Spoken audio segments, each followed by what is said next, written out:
Hey everybody, welcome back to my channel. I'm Go VR Go Home. Today we are doing an unboxing and a little bit of an overview for the Walthers Mainline Via Rail F40PH. This is number 6402. They released these ones, this one in two numbers, and they also did the Renaissance in the 6400, which is really great because it's very accurate for the fact that that was a test scheme where before the rebuilds, before they added the HEP to the back there. So we're going to crack this open. This has DCC and sound. It is equipped with lock sound, which is great. This will run you about $200 Canadian, more or less, depending on where you get it from. I've seen it as low as $190, and as much as about $275. So do some shopping around, check your local store and compare prices and whatnot, and you will get a really good deal. Even $200 for Walthers Loco, that's usually what I spend if they come with sound. So let's go ahead and we'll crack this open. We'll see what you get. Okay, so taking a look here, let's see what $200 gets you. I mostly buy my F40s from Rapido because they do a bang up job. Never have any complaints. Walthers have been doing these for years. They used to do them only in DC, and the last run they did was the first run with DCC sound. But they decided to do another run, which is awesome. There's your exploded parts diagram. Lots going on here. You got both with and without dynamic brakes. Okay. And it's a lot of foam. I know that they use some standardized packaging, but yeah, a lot of foam here, lots going on.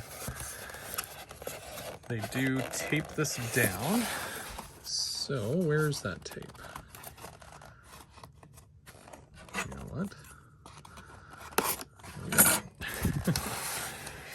All right. The soft cloth. All right. Let's see if I can get this out of here without breaking it. There's a hole on the back side, so I can kind of put my finger through and push it out. There we go.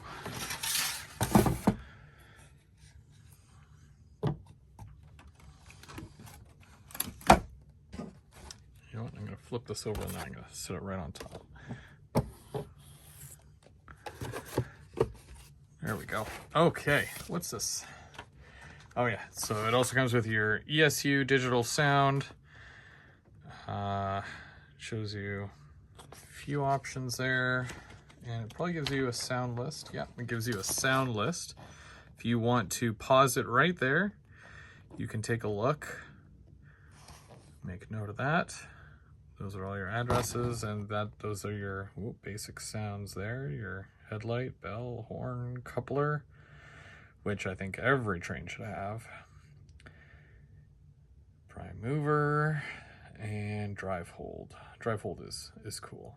Okay, so yeah. So one of the major things between this run and what they used to do is that you would get a little package inside that had all these grab irons.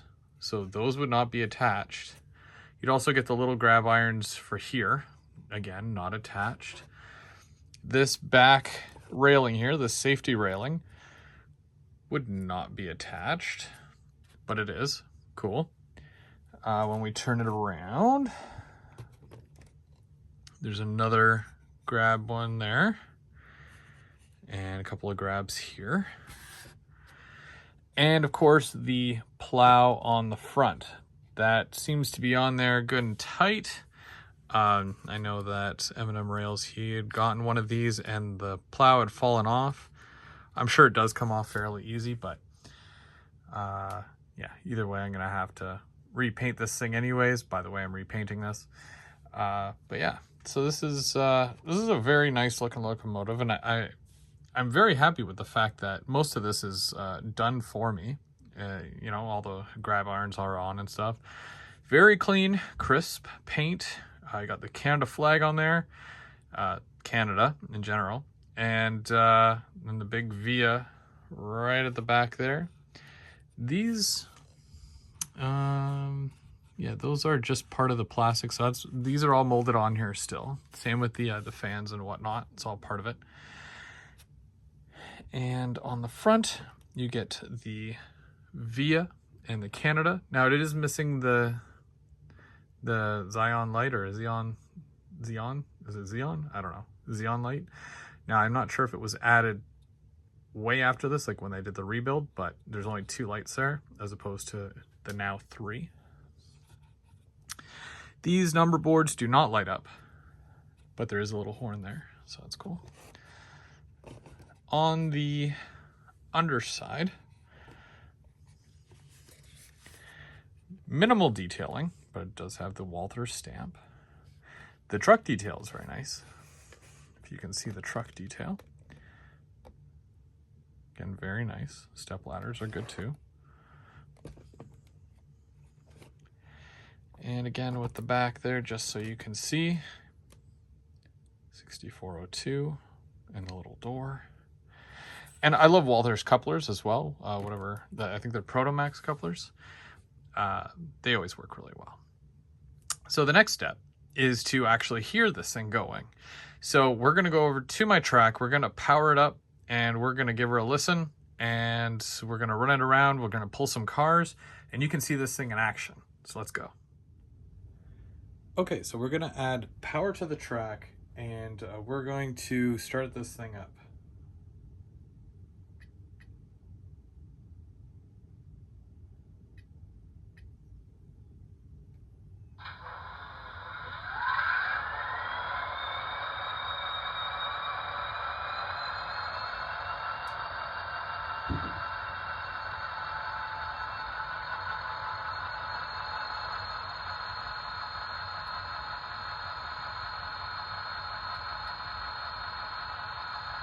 All right, so we're going to try the bell.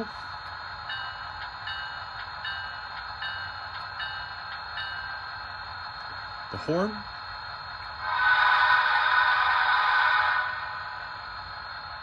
The coupler clanking sound.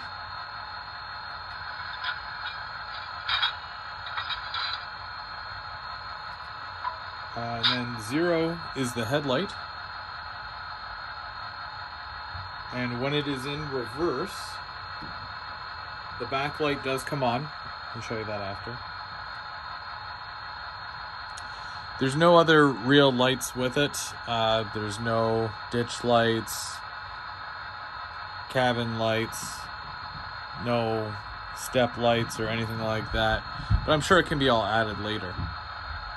I'm going to add some cars on here, and we're going to take her for a spin.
All right, so I'm going to do a quick comparison. I'm not sure if it's fair to do it this way, but we're going to do it anyways.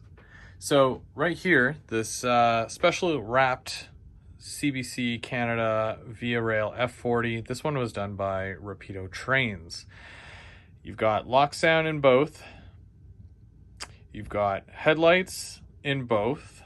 This one only has ditch lights, this one does not. They both have lock sound, so that means you do have the ability to add ditch lights to this one.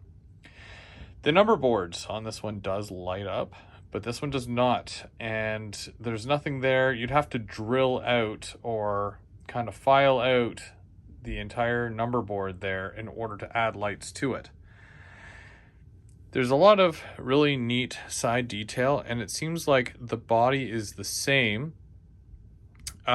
Even the grab irons going down the side, although the Walthers ones feel a little bit thicker, a little bit more durable. And this one does have the step ladders there, the grab irons there, but this one does not. It has the little holes where you can put them, but it didn't even come with any. So that's kind of a miss. As for the underside detail, even though the Walthers one does have some, it's not a lot. And that step ladder looks like it's bent inward, where these ones are straight. These ones are known, like Rapido's known for having great under the hood detail, as they say. But how well did they run together? Well, for starters, the plow or the pilot on this one, as you might have seen in the video, hangs really low. And because I've got code 83, it is definitely an issue. It's basically sitting on the rail right now. It's rubbing the rail. If that was metal, then basically, yeah, it would short out the track. It even got stuck at one point. Where this one here, this one is a correct height. It's obviously it's higher off the rail, so there's no issues with that one. So now if I put them to a speed step of, let's say 5, they're both at 5 right now. You know, obviously this one is being very jerky because I barely use it. You can see how smooth the other one is, but at the same time, it's not jerking like this one. And it's obviously, this one's moving way quicker. Might be that slow motion, who knows? Yeah, because when I put it up to 10, 10 and 10, it doesn't jerk as much. So slow motion on the Rapido might not be as good. But at the same time, with those rails rubbing there, that pilot rubbing, it's not really a good thing, right? So I'm just gonna see if I can. They don't even want to sync up. There we go. Nope. Oh well. But yeah, so a little bit of a difference between obviously the two. Not much can be said, right? I mean, like even on the back, you can see the grab irons as it rolls away there. There's grab irons going up the back side of the Rapido one, but there's none on the back of this one. So there's still a lot that they leave out. And I'm pretty sure the reason why this only goes so fast is because it is rubbing on the rails. So I'm going to see if I can fix that, and we'll be right back. Okay, so I tilted the plow up a bit there. It's definitely glued on rather well. So I'm going to see if this has improved how fast it moves, because it was really only going so fast here, especially when I put it to 30. Okay, so it is moving a little bit quicker now, and it's not touching the rails, but it's still very low. Okay, so no one said that this locomotive was going to be perfect, but we're going to try it out here again now that I've tilted the plow. It might need a bit more of an adjustment, might even need to take the plow right off and fix how it is attached to the actual locomotive. But we're going to try it out and see if it still gets stuck here where the rails are clipped.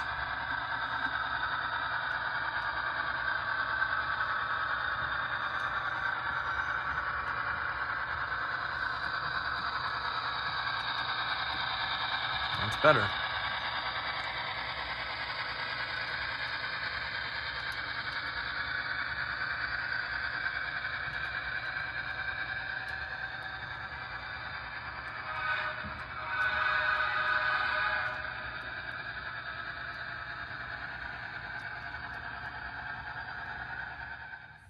All right, well, there you have it. The F40PH. I think they did a good job, not a great job, not a amazing job. I mean, it is what it is. It's a $200 locomotive with sound, so give or take $100 locomotive without sound. And that's Canadian, by the way. So yeah, it's just a, it's a good little project train, and yeah, as soon as I fix that plow on the front, it'll run properly. But this is probably the last time you're going to see it looking like this, because like I said, I'm going to repaint it, and yeah, we'll see how it looks once it's done. You'll have to check back later on for that. Other than that, this is a review of the Walthers Mainline F40PH via Rail Canada, DCC and sound. I'm Go Via or Go Home. If you like what you've seen, then definitely come back for more. And I'll be running this train eventually, and many other trains just like it. I think my F40 collection has grown quite a bit, and there's a lot more out there to get. So, until next time, I got a train to catch.